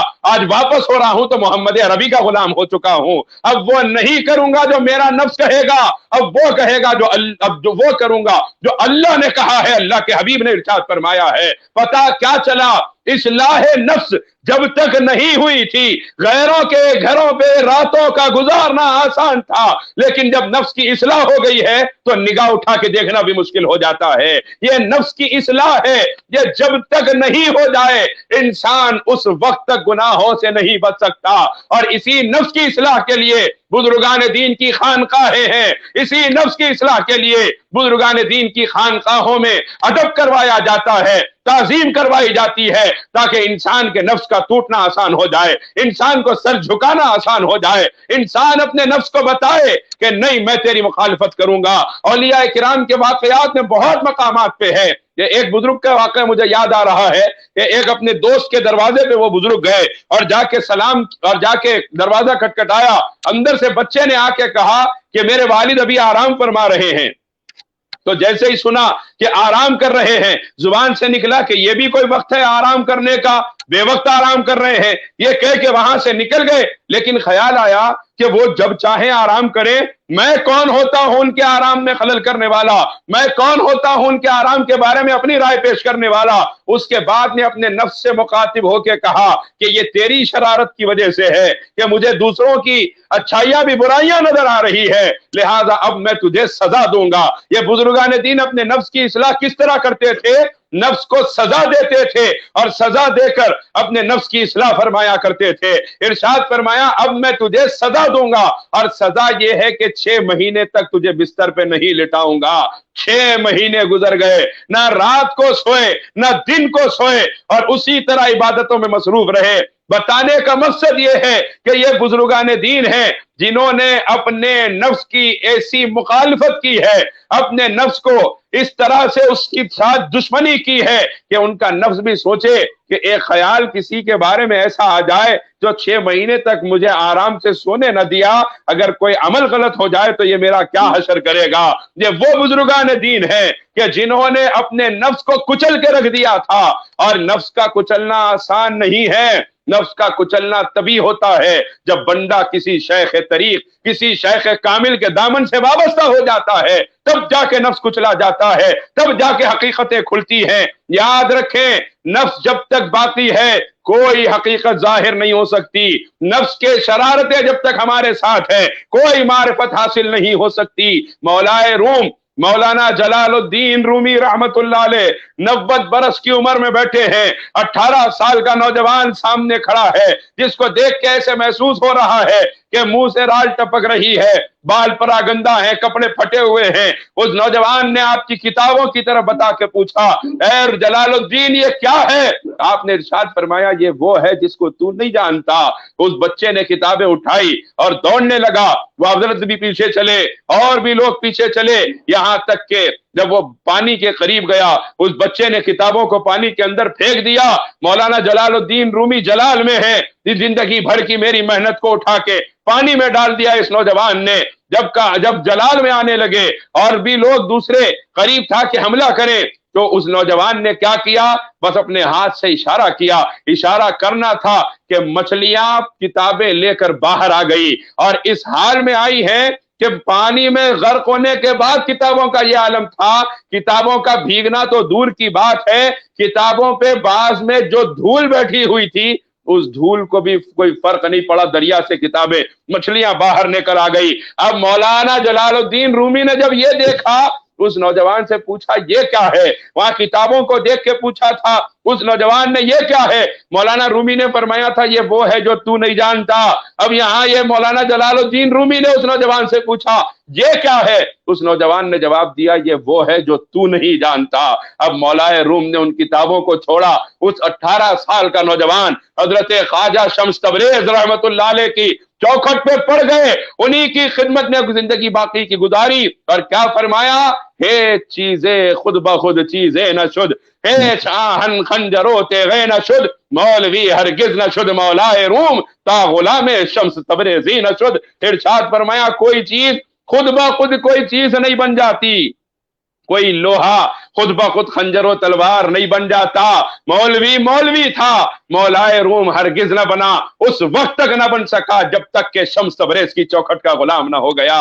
پتا کیا چلا، جب نفس کی اصلاح ہوتی ہے خانقاہوں کے اندر، مدرسوں میں الگ اصلاح ہوتی ہے، خانقاہوں میں الگ اصلاح ہوتی ہے. مدرسوں میں جب جاتے ہیں تو لوگ مولوی بنتے ہیں، خانقاہوں میں جب نفس کو مار دیا جاتا ہے تو لوگ مولا بن جاتے ہیں، وہ مولائے روم کہلاتے ہیں. پتا کیا چلا، خانقاہوں نے نفس کی مخالفت اتنی کروائی جاتی ہے، جوتیوں کے پاس کیوں بٹھایا جاتا ہے، بچا ہوا کھانا کیوں کھلایا جاتا ہے، تاکہ اس کا نفس مرے، نفس کا خاتمہ ہو. یہی حالات ہیں. حضرت قطب عالم شاہ عبد القدوس گنگوئی رحمت اللہ علیہ کے خانوادے کے چشم و چراغ حضرت شاہ ابو سعید گنگوئی رحمت اللہ علیہ کا واقعہ یاد آ رہا ہے جو بہت اہم ہے یہ نفس کی اصلاح کے حوالے سے.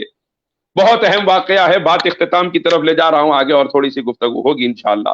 لیکن حضرات گرامی جو واقعہ ہے سلسلہ چشتیہ صابریہ کے عظیم المرتبت بزرگ حضرت قطب عالم شاہ عبد القدوس گنگوئی رحمت اللہ علیہ، یہ قطب عالم شاہ عبد القدوس گنگوئی وہ عظیم اللہ کا محبوب ہے جس کی وجہ سے اللہ تعالیٰ نے سلسلہ چشتیہ صابریہ کو جو فروغ عطا فرمایا وہ کہیں اور کسی اور نام سے نظر نہیں آتا. قطب عالم شاہ عبد القدوس گنگوئی رحمت اللہ علیہ کے شہزادوں میں حضرت شاہ ابو سعید گنگوئی رحمت اللہ علیہ ہیں.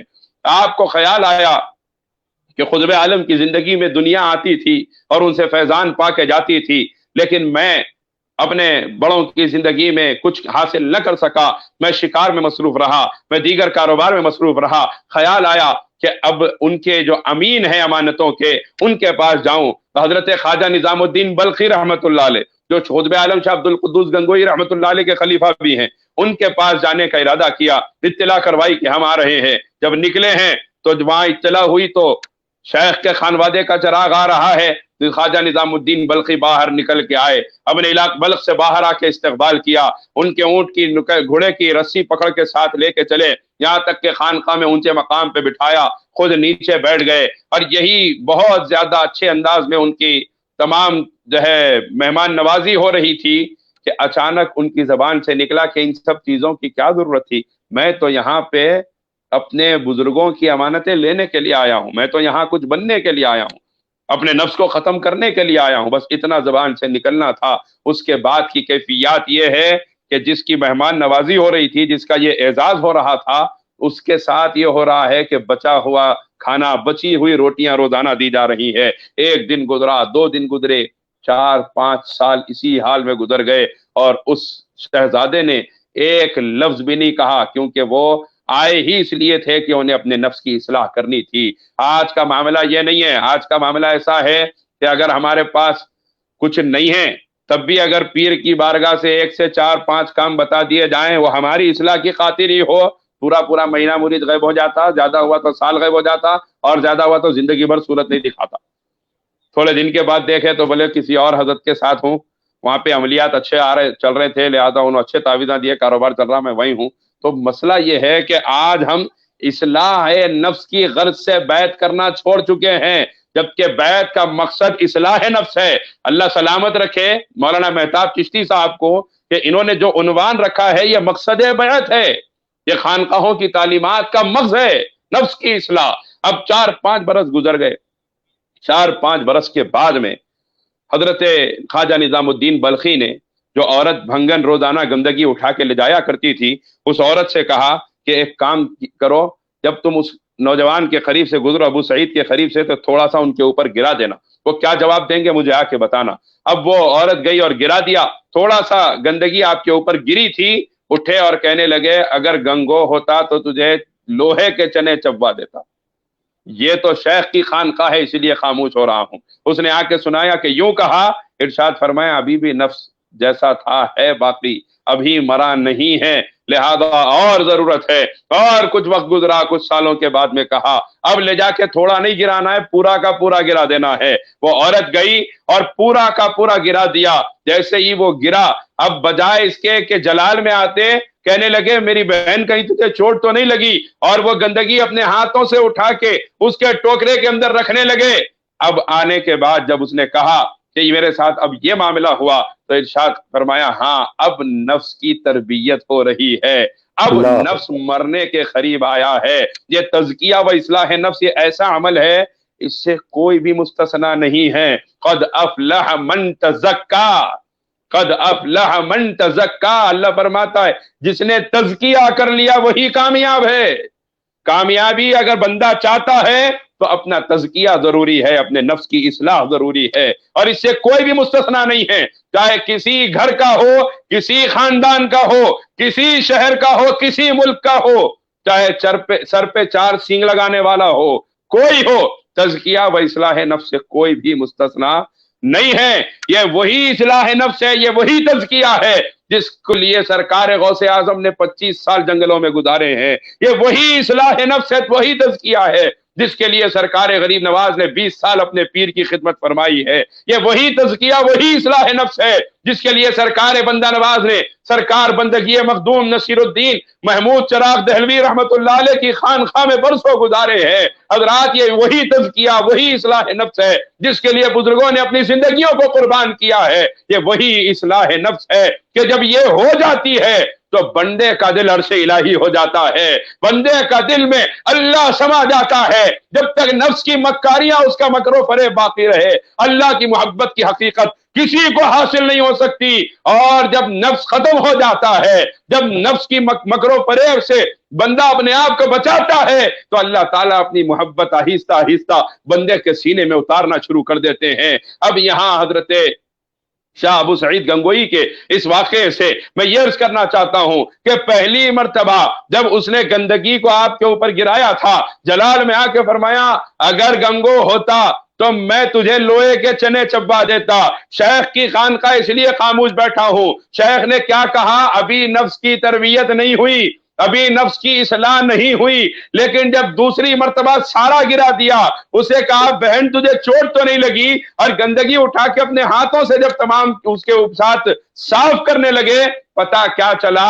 وہ نفس کی اصلاح ہونے سے پہلے وہ عالم تھا، جب نفس کی اصلاح ہو گئی ہے تو پھر یہ عالم ہو گیا ہے۔ یہ نفس کی اصلاح ہو جاتی ہے تو پھر بندے کی زندگی میں یہ تغیرات دیکھنے کو ملتے ہیں، بندے کی زندگی میں یہ کیفیات دیکھنے کو ملتی ہے۔ اور یہ نفس کی اصلاح کیسے ہوتی ہے؟ یہ صالحین کی صحبت سے ہوتی ہے، یہ بزرگان دین کی صحبت سے ہوتی ہے۔ نفس کی اصلاح کیسے ہوتی ہے؟ نفس کی اصلاح نفس کے خلاف کام کرنے سے ہوتی ہے۔ جب نفس کی اصلاح ہوتی ہے تبھی جا کے بندہ اللہ تعالیٰ کے قرب کے درجات کو محسوس کر سکتا ہے۔ اللہ کے تعلق بندے کو کب نصیب ہوتا ہے؟ جب بندہ اپنے نفس کی اصلاح کی فکر کرتا ہے۔ لیکن جب نفس کی اصلاح کی فکر ہی نہ ہو تو اللہ سے کوئی تعلق جو ہے بندے کا مضبوط نہیں ہو سکتا۔ اللہ سے تعلق کو مضبوط کرنے کے لیے، جنت کے لیے اپنا راستہ ہموار اگر ہمیں کرنا ہے تو ہمارے اوپر لازم ہے ہم اپنی نفس کی اصلاح کی فکر کریں اور بزرگان دین کی صحبت اختیار کریں۔ ان کی صحبتوں میں بیٹھ کر اپنے نفس کے جو کچھ بیماریاں ہیں اپنے پیران عظام تک پہنچائیں، اور ان بیماریوں سے پھر اپنے آپ کو ان بیماریوں سے شفا کے لیے جو چیزیں آپ کو بتائی جائیں اس پر عمل کرنے کی کوشش کریں، تب جا کے نفس کی اصلاح ہوتی ہے۔ اور جب نفس کی اصلاح ہو جاتی ہے تو اللہ کے اولیاء کی صفوں میں بندے کو شامل کر دیا جاتا ہے۔ حضرت سید الطائفہ خواجہ جنید بغدادی ارشاد فرماتے ہیں کہ کفر کی بنیاد کیا ہے؟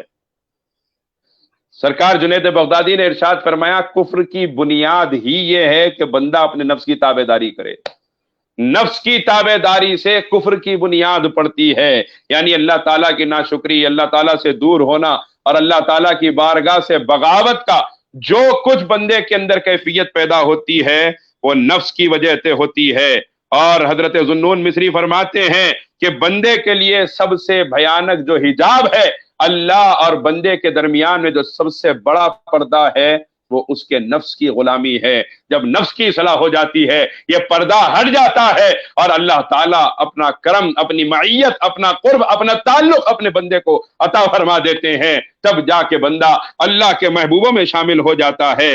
حضرات گرامی، بے شمار بزرگان دین کے ارشادات، خود جناب نبی کریم صلی اللہ علیہ وسلم کے ارشادات، خود اللہ تعالیٰ کے کلام میں جو ارشادات ہیں نفس کے خلاف، نفس سے لڑنے کے جو احکامات ہیں، اللہ تعالیٰ نے اپنے حبیب کی صفات کو جہاں بیان فرمایا، ان صفات میں فرمایا کما ارسلنا فیکم رسولا منکم یتلو علیکم آیاتنا ویزکیکم ویعلمکم الکتاب والحکمہ۔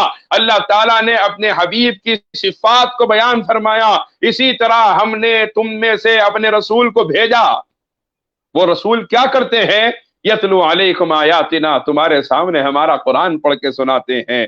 وہی پھر اس کے بعد فرمایا وَيُزَكِّيكُمْ، اور وہ میرے محبوب تمہارا تزکیہ کرتے ہیں، تمہارے نفس کی اصلاح کرتے ہیں، تمہارے نفس کی اصلاح فرماتے ہیں، تمہاری تزکیہ فرماتے ہیں۔ وَيُزَكِّيكُمْ وَيُعَلِّمُكُمُ الْكِتَابَ وَالْحِكْمَةَ، تمہیں کتاب اور حکمت کا علم دیتے ہیں۔ کتاب یعنی احکام شریعت جو ظاہر ہے، اور حکمت یعنی وہ راز جو طریقت ہے۔ اب آپ غور فرمائیں، یتلو علیکم آیاتنا کے ساتھ ویزکیکم فرمایا، پھر ویعلمہم الکتاب کے ساتھ والحکمہ فرمایا۔ کیا پتا چلا کہ یتلو علیکم آیاتنا، جب آیتیں اور احکامات شریعت بیان ہوتی ہے تو علم کتاب تم کو حاصل ہوتا ہے۔ ویزکیکم، اور جب تمہارا تزکیہ فرماتے ہیں، والحکمہ، جب وَيُعَلِّمُهُمُ الْكِتَابَ وَالْحِکْمَةَ، اور جب تمہارا تزکیہ فرماتے ہیں تو تمہارے سامنے رازوں کو کھول دیا جاتا ہے، تمہارے سامنے معرفت کا نور ظاہر کیا جاتا ہے، تمہارے سامنے سے حجابات کو اٹھایا جاتا ہے۔ یہ کب ہوتا ہے؟ جب بندہ اپنے نفس کی اصلاح کرتا ہے، اور یہ بزرگوں کی صحبت سے ہوتا ہے، بزرگوں کی نظروں سے ہوتا ہے۔ حضرت عمر نکلے تو تھے غیر کے گھر سے، لیکن مصطفیٰ کی نگاہ فیض کا یہ کرم تھا کہ مصطفیٰ کی نظروں نے حضرت عمر کے نفس کی اسی وقت اصلاح فرما دی۔ حضرات گرامی، ایسے ہی واقعات بزرگوں میں کے پاس بھی ملے ہیں، حضور کے جانشینوں میں بھی یہ واقعات ملے ہیں کہ ان کی ایک نظر نے فلاں کو فلاں کر دیا۔ سرکار غوث اعظم کے بارے میں بھی ہے کہ ایک نظر نے چور کو ابدال بنا دیا، اصلاح نفس ہو گئی۔ پتہ کیا چلا کہ بزرگوں کی نگاہوں میں بھی اللہ نے یہ فیض رکھا ہے۔ نگاہ ولی میں وہ تاثیر دیکھی، بدلتی ہزاروں کی تقدیر دیکھی۔ اور اولیاء کرام کی شان یہ ہوتی ہے کہ جب نفس ان کے نفس کی جب اصلاح ہو جاتی ہے، وہ نفس کو جب کچل دیتے ہیں تو اس کے بعد پردے، حجابات اڑ جاتے ہیں، حق ان کے سامنے جلوہ گر ہو جاتا ہے، حقائق ان کے سامنے روشن ہو جاتے ہیں، اور حجابات ان کے سامنے سے اٹھا دیے جاتے ہیں۔ اللہ اور بندے کے درمیان جو سب سے بڑا حجاب ہے وہ نفس کی غلامی ہے، اور جب نفس کی اصلاح ہو جاتی ہے تو پھر اللہ تبارک و تعالی حجابات کو اٹھا دیا کرتے ہیں۔ اور جب حجابات اٹھتے ہیں، مولا روم فرماتے ہیں لوح محفوظ است پیش اولیاء، جب حجابات اڑ جاتے ہیں تو دنیا کیا ظاہر ہو کیا چھپے، لوح محفوظ ہمیشہ اولیاء کی نگاہوں کے سامنے ہو جاتی ہے۔ اور اسی لیے فرمایا کہ نفس کی اصلاح جب ہو جائے، بغیر نفس کی اصلاح کے آدمی نمازیں پڑھے، بغیر نفس کی اصلاح کے آدمی عبادات کرے تو وہ کیفیات کیسے پیدا ہوں گی؟ نفس کی غلامی کے ساتھ عبادات میں کیفیات نہیں پیدا ہوتی۔ جب نفس ختم ہو جاتا ہے تو پھر عبادات میں لذت اور اللہ کے دیدار کے قرب کی منازل بندے کو عطا کی جاتی ہے۔ اسی لیے بزرگوں نے، خود مولانا جلال الدین رومی نے ارشاد فرمایا، یک زمانہ صحبت با اولیاء بہتر از 100 سالہ طاعت بیریا۔ مولا روم نے اس لیے فرمایا کہ ایک لمحہ اولیاء کی صحبت میں گزارنا 100 برس کی بغیر ریا والی عبادت سے افضل ہے۔ یہ اس لیے فرمایا کہ اکیلے میں بغیر نفس کی اصلاح کے 100 برس کی عبادت ایک طرف ہے، اور اولیاء کی صحبت میں نفس کی اصلاح ہو جائے تو ایک لمحے کی جو عبادت ہے وہ 100 برس کی عبادت اس ایک لمحے کی عبادت کی برابری نہیں کر سکتی۔ تو ہمیں ضرورت ہے اپنے پیران عظام سے اپنے تعلق کو مضبوط کریں، اپنے نفس کی اصلاح کریں، اپنے اعمال کی اصلاح کی فکر کریں، اپنے نفس کو ہمیشہ دیکھتے رہیں۔ ذرا سا نظر ہٹی کہ پھر وہ پھن نکالتا ہے سانپ کی طرح۔ نفس کا مارے سخت جاں دیکھ ابھی مرا نہیں، تو غافل ہوا نہیں وہ ابھی ڈسا نہیں۔ نفس کا سانپ اتنا سخت جاں ہے، وہ مرتا نہیں ہے، وہ مرتا نہیں ہے۔ جب بندہ غافل ہوتا ہے تو وہ ڈسنے لگتا ہے۔ تو اپنے آپ کی نفس کی اصلاح یہ ہے کہ ہمیشہ ہم اس سے باخبر رہیں۔ یہ انانیت، یہ تکبر، یہ آپسی جھگڑے، یہ برائیاں جتنی ہیں، یہ سب نفس کے دھوکے کی وجہ سے ہے، یہ سب نفس کے فتنے کی وجہ سے ہے، یہ سب نفس کے مکر و فریب کی وجہ سے ہے۔ لیکن جب نفس کی اصلاح ہو جاتی ہے تو انانیت تواضع میں بدل جاتی ہے، جھگڑے محبت میں بدل جاتے ہیں، دوریاں قربت میں بدل جاتی ہیں، برائیاں نیکیوں میں بدل جاتی ہے۔ بندہ نفس کی اصلاح نہیں ہوتی، اللہ سے دور رہتا ہے۔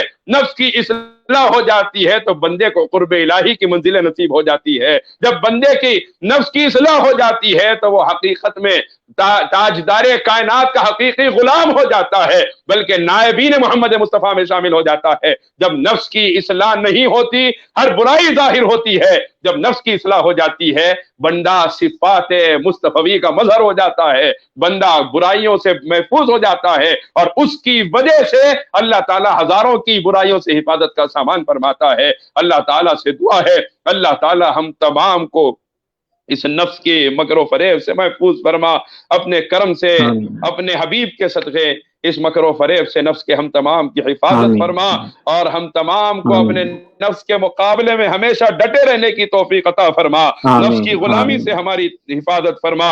اے اللہ ہم تمام کے حال پہ نگاہ کرم فرما۔ ہو سکتا ہے کہ آج رمضان المبارک کی آخری رات ہو، میرے مالک تو کرم فرما، میرے مالک تو رحم فرما۔ یہ رمضان کی آخری رات ہو سکتی ہے، آج آخری تاخرات ہے میرے مالک، یہ رمضان کا مبارک مہینہ، یہ مہمان آیا ہم نے اس کی قدر نہیں کی میرے مالک، رمضان بڑی تیزی سے گزر گیا، آج رمضان جا رہا ہے میرے مالک، پھر اگلا سال رمضان آئے گا، ہماری زندگیوں کا بھروسہ نہیں ہے میرے مالک۔ رمضان کے ختم ہونے سے پہلے ہماری مغفرتوں کا فیصلہ فرما، رمضان کے ختم ہونے سے پہلے ہماری مغفرتوں کا اعلان فرما، رمضان کے خاتمے سے پہلے ہماری بخشش کا فیصلہ فرما میرے مالک۔ اس وبا سے ہم تمام کی حفاظت فرما، ہمارے خاندانوں کی حفاظت فرما، ہمارے نوجوانوں کی، بچوں کی حفاظت فرما میرے مالک۔ تجھے رمضان کی ان مبارک ساعتوں کا واسطہ، تجھے تاجدار مدینہ کا واسطہ، تجھے گنبد خضرا کے مکی کا واسطہ میرے مالک، ہم تمام کی اس وبا سے حفاظت فرما۔ اے اللہ میرے مالک، تو نے ہر زمانے میں اہل ایمان کی مدد فرمائی ہے مالک، آپ کو آپ کی قدرت کاملہ کا واسطہ میرے مالک، فلسطین کے مسلمانوں کی حفاظت فرما، ان کے حال پہ کرم فرما، ان کے حال پہ رحم فرما میرے اللہ، فلسطین کے مسلمانوں پہ کرم فرما۔ آج تیرے محبوب کی امت نہتی کھڑی ہے میرے مالک، تیرے محبوب کی امت کے ہاتھ میں ہتھیار نہیں ہے، اور توپوں اور تیغوں کے سامنے اور بندوقوں کے سامنے تیرے حبیب کے غلام تیرے حبیب کی محبت میں قبلہ اول کی حفاظت میں کھڑے ہوئے ہیں میرے مالک، ان کے حال پہ کرم کر دے۔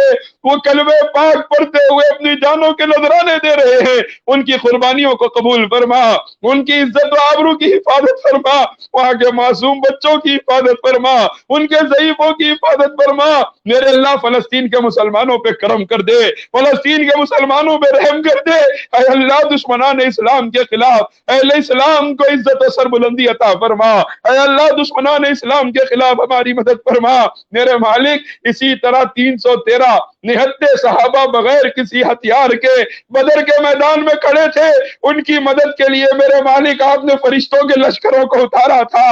اے بدر کے میدان میں نہتے مسلمانوں کی مدد کے لیے فرشتوں کو اتارنے والے فلسطین کے مسلمان بھی نہتے کھڑے ہیں اور سامنے دنیا کی ہر بڑی طاقت ان سے ٹکر لے کر کھڑی ہے۔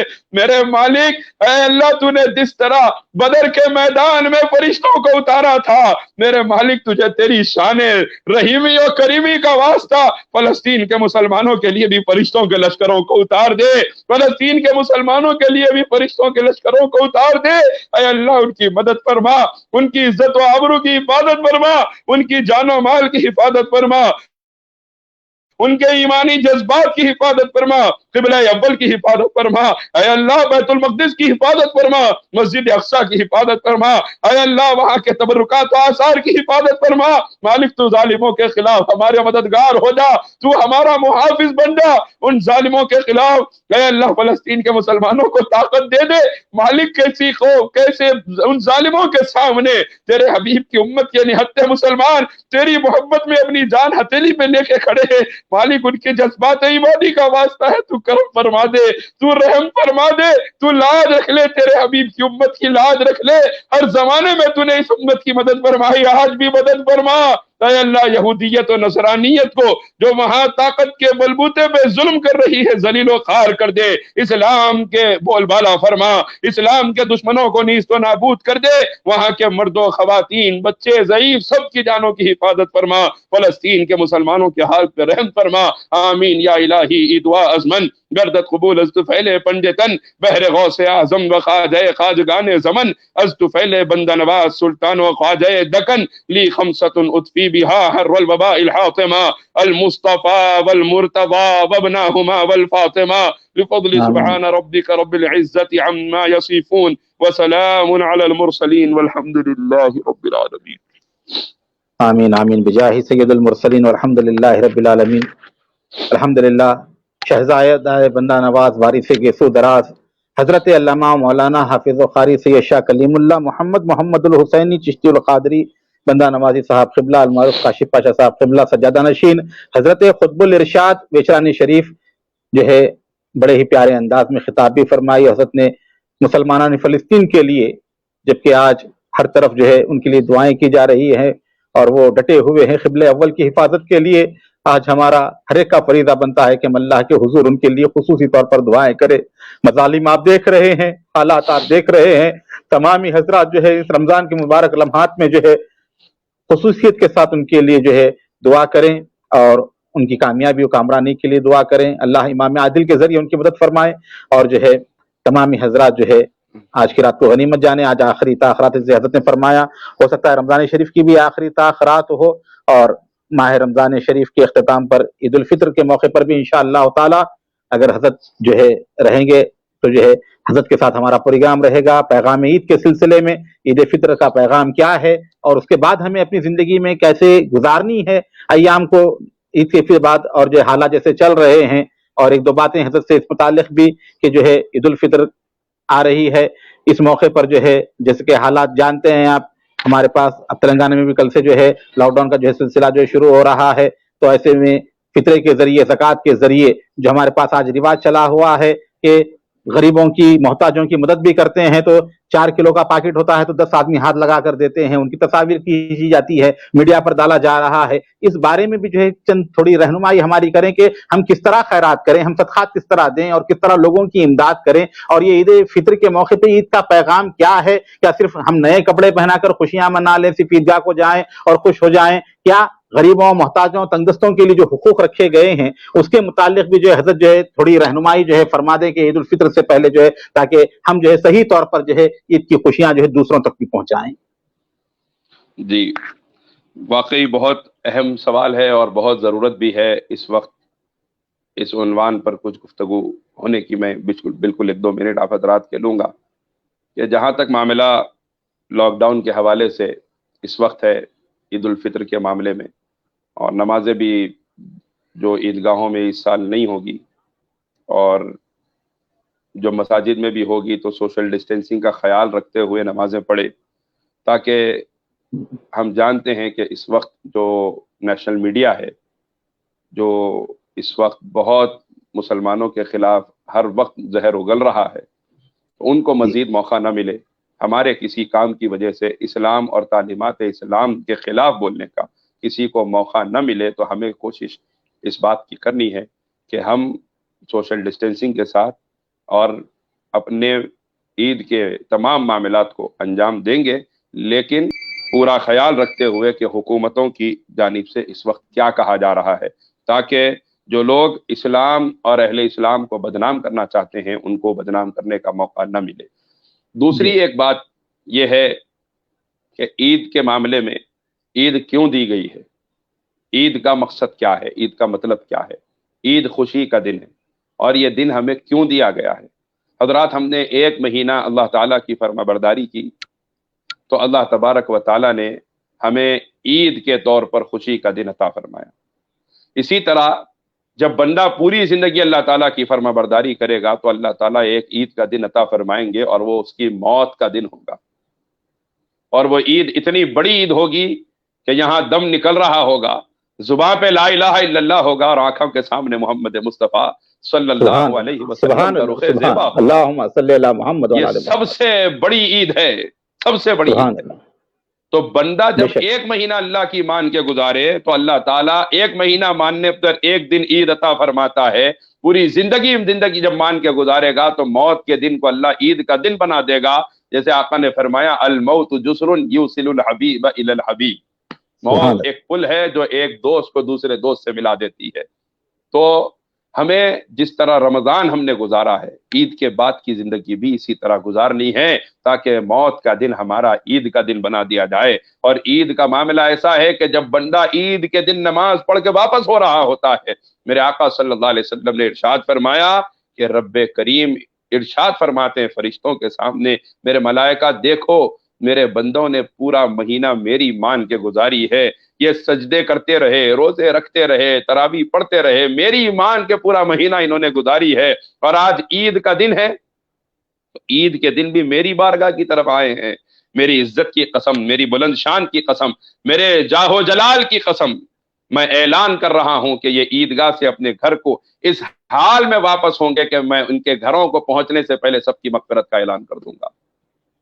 اور حقیقت یہ ہے کہ اگر ہم سے پوچھا جاتا کہ عید کا دن اگر آئے تو آپ لوگ کیا کریں گے، ہم سے اگر پوچھا جاتا کہ عید کا دن اگر آئے تو مانگو جو مانگنا چاہتے ہو، تو ہو سکتا ہے ایک بڑا طبقہ اٹھ کے یہ کہتا کہ اللہ آج عید کا دن ہے، ایک دن نمازوں کی چھٹی دے دی جائے تو اچھا ہے، ایک دن 5 نمازوں کی چھٹی مل جائے، کیونکہ سال بھر تو پڑھ ہی رہے ہیں، رمضان میں تو خوب پڑھ لیے ہیں، رات میں 20 رکعت بھی پڑھے ہیں، وطر بھی پڑھے ہیں، فرض نہیں پڑھنے والے وطر بھی نہیں چھوڑے ہیں، نفل بھی نہیں چھوڑے ہیں، لہذا ایک دن چھٹی دے دی جائے۔ لیکن اللہ تعالیٰ نے بتایا تمہاری عید یہ نہیں ہے کہ تم ہمارے دروازے سے دور ہو جاؤ، عید کا دن تمہاری عید، تمہاری خوشی یہ ہے کہ تم ہمارے دروازے پر روزانہ 5 مرتبہ آتے تھے، آج 6 مرتبہ آنا پڑے گا۔ سبحان اللہ، سبحان اللہ، آج 6 مرتبہ آنا پڑے گا، ہمیشہ 5 مرتبہ آتے تھے، اب عید کی نماز کے لیے بھی آؤ۔ تمہاری خوشی ہمارے دروازے سے دور ہونے میں نہیں ہے، ہماری چوکھٹ کے ہو کے رہ جاؤ، اس سے بڑی کوئی عید نہیں، اس سے بڑی کوئی خوشی نہیں۔ سبحان اللہ۔ تو بندے کو اس عید سے یہ پیغام آپ تمام کی خدمت میں دینا چاہتا ہوں کہ ہمیں یہ چاہیے عید کے بعد کی زندگی کو رمضان میں جس طرح گزارا ہے اسی طرح گزارنے کی کوشش کریں، بلکہ عہد کر لیں مالک رمضان جس طرح گزارا عید کے بعد کی زندگی اسی طرح گزاروں گا، تاکہ تو نے عید کے دن جو مجھے مسرت اور مجھے خوشی عطا فرمائی ہے، موت کے دن مجھے ایسی ہی مسرت اور خوشی عطا فرما دے۔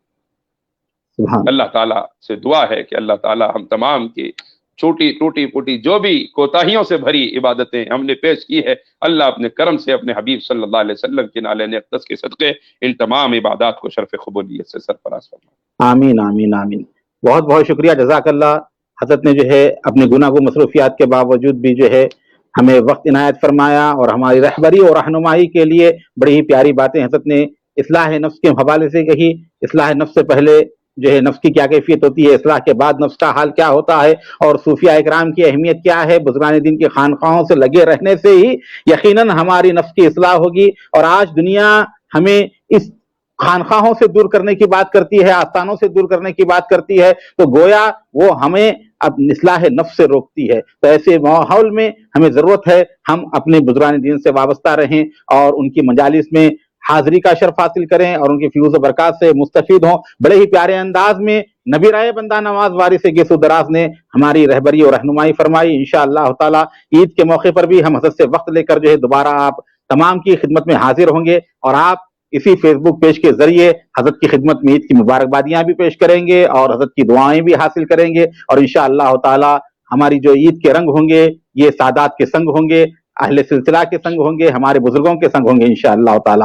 اور انشاءاللہ ہم کوشش بھی کر رہے ہیں، ترجمان خادریت حضرت رضوان پاشا صاحب قبلہ بھی جو ہے ہمارے پیج پر جو ہے تشریف لائیں حضرت کی توسط سے انشاءاللہ تعالی، کیونکہ حضرت آنے والے تھے تاخراتوں کے سلسلے میں، لیکن گناہ مصروفیات چل رہی ہیں، تفسیر کا کام بھی چل رہا ہے اور تراویح کا اہتمام وغیرہ بھی حضرت کی مصروفیات میں تھی، اور حضرت جو ہے کرنول میں تشریف فرما تھے تو حضرت نے فرمایا نیٹ ورک پرابلم ہے، تو انشاءاللہ تعالی وہ بھی جو ہے نہیں رہے گا، حضرت جو ہے یہاں سے انشاءاللہ دونوں بزرگوں کے ساتھ جو ہے ہم دوبارہ جو ہے عید کے موقع پر حاضری کی جو ہے انشاءاللہ سعادت حاصل کریں گے۔ میں بہت تہہ دل سے ممنون و مشکور ہوں نبی رائے بندہ نواز وارث کی صدرات حضرت حافظ و قاری سید شاہ کلیم اللہ محمد الحسینی چشتی القادری بندہ نوازی صاحب قبلہ، سجادہ نشین و جانشین حضرت قطب الارشاد رحمۃ اللہ تعالی علیہ وجرانی شریف کا حضرت نے ہمیں وقت عنایت فرمایا۔